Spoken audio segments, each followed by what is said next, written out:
ಎಲ್ಲರಿಗೂ ಸಾವಿತ್ರಿಬಾಯಿ ಫುಲೆಯವರ ಜನ್ಮ ಜಯಂತಿಯ ಶುಭಾಶಯಗಳು. ಸಾವಿತ್ರಿಬಾಯಿ ಫುಲೆ ಆದ ನೀವು ಶಿಕ್ಷಕಿಯಾಗಿ, ಸಂಚಾಲಕಿಯಾಗಿ, ಮುಖ್ಯೋಪಾಧ್ಯಾಯಿನಿಯಾಗಿ, ಶಿಕ್ಷಣದ ತಾಯಿಯಾಗಿ, ಸಮಾಜ ಸುಧಾರಕರಾಗಿ ಸಾಕಷ್ಟು ಸಾಧನೆಗೈದಿದ್ದೀರಾ. ನಿಮ್ಮ ಬಗ್ಗೆ ಮಾಹಿತಿ ಈಗಿನ ಸಮಾಜದ ಹೆಣ್ಣು ಮಕ್ಕಳಿಗೆ ತುಂಬ ಅವಶ್ಯಕವಾಗಿದೆ.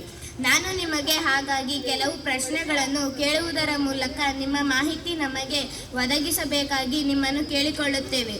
ನನ್ನ ಮೊದಲ ಪ್ರಶ್ನೆ, ನೀವು ಯಾವಾಗ ಜನಿಸಿದ್ರಿ ಮತ್ತು ಎಲ್ಲಿ ಜನಿಸಿದ್ರಿ? ಸಾವಿತ್ರಿಬಾಯಿ ಫುಲೆಯಾದ ನಾನು 1831ರಲ್ಲಿ ಮಹಾರಾಷ್ಟ್ರದ ಸತಾರಾ ಗ್ರಾಮದ ನೈಶಾಮದಲ್ಲಿ ಜನಿಸಿದೆ. ಮಧ್ಯಯುಗದ ಸಮಾಜದಲ್ಲಿ ಬಾಲ್ಯ ವಿವಾಹ ಅನ್ನೋದು ತುಂಬ ಇತ್ತು. ನೀವೇನಾದರೂ ಬಾಲ್ಯ ವಿವಾಹಕ್ಕೆ ಒಳಗಾಗಿದ್ರಾ? ಹೌದು, ಮಧ್ಯಯುಗದಲ್ಲಿ ಪ್ರಚಲಿತದಲ್ಲಿದ್ದ ಬಾಲ್ಯ ವಿವಾಹಕ್ಕೆ ನಾನು ಕೂಡ ಒಳಗಾಗಿದ್ದೆ. ಜ್ಯೋತಿಬಾ ಫುಲೆಯಾದ ನನ್ನ ಪತಿಯವರೊಡನೆ ನನಗೆ 8ನೇ ವಯಸ್ಸಿನಲ್ಲಿ ನನ್ನ ಕುಟುಂಬದವರು ನನಗೂ ಅವರಿಗೂ ವಿವಾಹವನ್ನು ಮಾಡಿಸಿದರು. ಮದುವೆಯಾದ ನಂತರ ನಿಮ್ಮ ಶಿಕ್ಷಣವನ್ನು ಮುಂದುವರೆಸಿದ್ರಾ? ಹೌದು, ಮದುವೆಯ ನಂತರ ನನ್ನ ಶಿಕ್ಷಣವನ್ನು ಮಹಾರಾಷ್ಟ್ರದ ಶ್ರೀಮತಿ ಮಿಚಲ್ರವರ ನಾರ್ಮಲ್ ಶಾಲೆಯಲ್ಲಿ ನನ್ನ ಶಿಕ್ಷಣದ ತರಬೇತಿಯನ್ನು ನಾನು ಪಡೆದುಕೊಂಡೆ. ಶಿಕ್ಷಕಿಯಾಗಿ ಮಹಾರಾಷ್ಟ್ರದಲ್ಲಿ ಶಿಕ್ಷಕಿಯಾಗಿ ತರಬೇತಿಯನ್ನು ಪಡೆದುಕೊಂಡ ಮೊಟ್ಟ ಮೊದಲ ಸ್ತ್ರೀ ಕೂಡ ನಾನಾಗಿದ್ದೆ.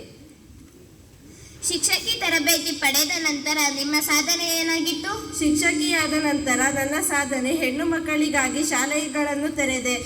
ಹೆಣ್ಣೊಬ್ಬಳು ಶಿಕ್ಷಕಿಯಾಗುವುದು ಸಮಾಜಕ್ಕೂ ಮತ್ತು ಧರ್ಮಕ್ಕೂ ದ್ರೋಹ ಬಗೆದಂತೆ ಎಂಬ ಮೌಢ್ಯತೆ ಆಗಿನ ಸಮಾಜದಲ್ಲಿತ್ತು. ನೀವು ಮತ್ತು ನಿಮ್ಮ ಪತಿಯ ಸಹಾಯದಿಂದ ಪುಣೆಯಲ್ಲಿ ಹೆಣ್ಣು ಮಕ್ಕಳ ಶಾಲೆಯನ್ನು ಪ್ರಾರಂಭಿಸಿದ್ರಂತೆ. ಅವಾಗ ನೀವೇನೇನು ಸಮಸ್ಯೆಯನ್ನು ಎದುರಿಸಬೇಕಾಗಿತ್ತು? ನನ್ನ ಸಂಬಂಧಿಗಳು ನನ್ನನ್ನು ಹೀಯಾಳಿಸ್ತಾ ಇದ್ರು. ನನ್ನ ಸ್ವಂತ ತಂದೆ ತಾಯಿಗಳು ನನ್ನ ಮನೆಯಿಂದ ಹೊರ ಹಾಕಿದ್ರು.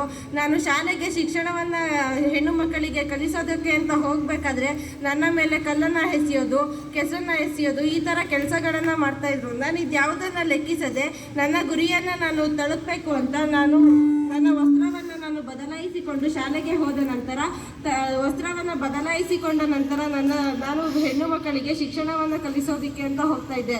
ಪ್ರಾರಂಭದಲ್ಲಿ ನಾನು 1848ರಲ್ಲಿ ಶಾಲೆಯನ್ನು ತೆರೆದಾಗ ಕೇವಲ 9 ಜನ ಹೆಣ್ಣು ಮಕ್ಕಳು ನನ್ನ ಶಾಲೆಗೆ ಬರುತ್ತಾ ಇದ್ದರು.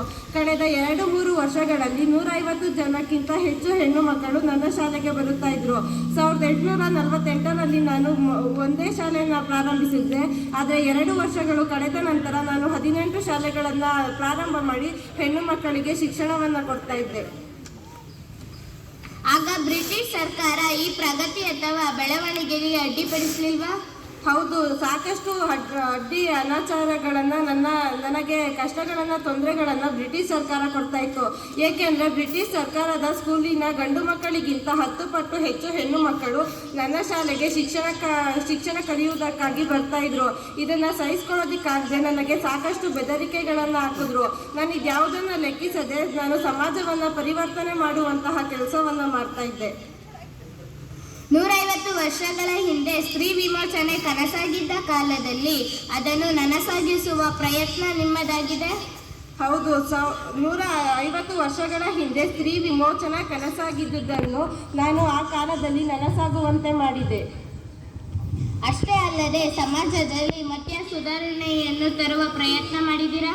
ಆಗಿನ ಕಾಲದಲ್ಲಿ ಅನಿಷ್ಟ ಪದ್ಧತಿಗಳಾದ ಬಾಲ್ಯ ವಿವಾಹ, ಸತಿ ಸಹಗಮನ ಪದ್ಧತಿ ತುಂಬ ಇತ್ತು. ಹುಟ್ಟಿದ ಮಕ್ಕಳಿಗೆ ತಾಳಿಯನ್ನು ಕಟ್ಟಿಸ್ತಾ ಇದ್ರು, ತೊಟ್ಟಿಲಲ್ಲಿ ಇರುವಂತಹ ಮಕ್ಕಳಿಗೆ ತಾಳಿಯನ್ನು ಕಟ್ಟಿಸ್ತಾ ಇದ್ರು. ನನಗೆ 8 ವರ್ಷ ಇರುವಾಗಲೇ ಜ್ಯೋತಿಬಾ ಫುಲೆಯವರೊಡನೆ ನಾನು ಬಾಲ್ಯಾವಸ್ಥೆಯಲ್ಲಿದ್ದಾಗೆ ನನಗೂ ಕೂಡ ವಿವಾಹವನ್ನು ಮಾಡಿದ್ರು.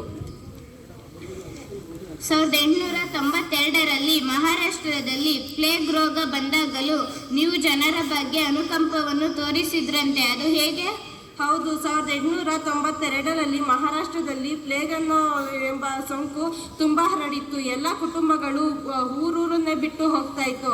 ಕೆಲವೊಂದು ಕುಟುಂಬಸ್ಥರೆಲ್ಲರಿಗೂ ಪ್ಲೇಗ್ ರೋಗ ಹರಡಿತ್ತು. ಅವರಿಗೆ ನಾನು ಆರೈಕೆ ಮಾಡ್ತಾ ನನಗೂ ಕೂಡ ಪ್ಲೇಗ್ ಸೋಂಕು ತಗಲಿ ನನ್ನ ಕೊನೆಯ ದಿನಗಳನ್ನು ಆ ಸೋಂಕಿನಿಂದ ಕಳೆದೆ. ನಾವು ಇವತ್ತು ಈ ಮಟ್ಟದಲ್ಲಿ ಶಿಕ್ಷಣವನ್ನು ಪಡಿತಾ ಇದ್ದೀವಿ ಅಂದರೆ ಅದಕ್ಕೆ ಕಾರಣನೇ ಸಾವಿತ್ರಿಬಾಯಿ ಫುಲೆಯವರು. ಹೆಣ್ಣೊಂದು ಕಲಿತರೆ ಶಾಲೆಯೊಂದು ತೆರೆದಂತೆ ಅಂತ ಹಿರಿಯರು ಹೇಳ್ತಾರೆ. ಹಾಗೆಯೇ ಹೆಣ್ಣು ಮಕ್ಕಳಾದ ನಾವು ಉತ್ತಮವಾದ ಶಿಕ್ಷಣವನ್ನು ಪಡೆದು ಇಂದಿನ ಈ ಕಾರ್ಯಕ್ರಮವನ್ನು ಸಕಾರಗೊಳಿಸೋಣ ಅಂತ ಹೇಳ್ತಾ ಇಷ್ಟೊಂದು ಮಾಹಿತಿಯನ್ನು ನೀಡಿದ ನಿಮಗೆ ಮತ್ತು ನಮ್ಮ ಶಾಲೆಯ ಪರವಾಗಿ ಎಲ್ಲ ವಿದ್ಯಾರ್ಥಿಗಳ ಪರವಾಗಿ ಧನ್ಯವಾದಗಳು. ನೀವು ನಮ್ಮ ವಿದ್ಯಾರ್ಥಿಗಳಿಗೆ ಮಾದರಿಯಾಗಬೇಕು ಅಂತ ಹೇಳ್ತಾ ನಮ್ಮ ಸಂಭಾಷಣೆಯನ್ನು ಮುಗಿಸುತ್ತೇವೆ.